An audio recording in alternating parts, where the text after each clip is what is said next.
শুভ সকাল বন্ধুরা, লাভলি মধুমৌ চ্যানেলের আরেকটি নতুন ভিডিওতে তোমাদের সবাইকে স্বাগত।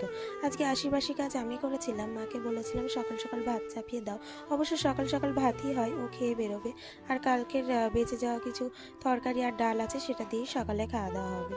এর মধ্যে আমার এই ছাত্রীটা পড়তে এলো, আর কিছুজন আছে, ওরা না খুব দেরি করে আসে।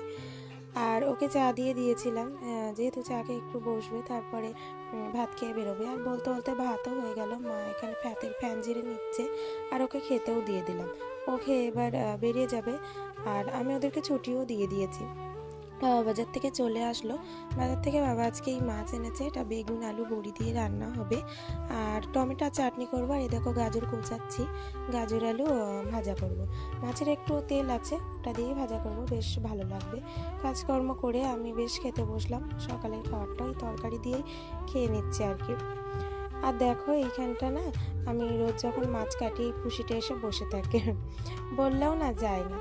এর মধ্যে আমার চান দান করে রান্নাবান্না করা হয়ে গেছে। এই দেখো গাজর ভাজা আর এই মাছের তরকারিটা আর চাটনি। তারপরে না চান দান করে নিলাম। চান দান সকাল সকালই করা হয়, আর গরম পড়ে যাচ্ছে। এবার তো একবার নয়, 3-4 বার চান করাই হবে। মানে একবার চান করব আর 2-3 বার গা ধোবো আর কি। মানে ভীষণ গরম পড়ে, ভীষণ। আর এখানে দেখো আমি একটু পড়তে বসেছিলাম, যেহেতু গ্রুপ সিডির পরীক্ষা আছে সামনে, তাই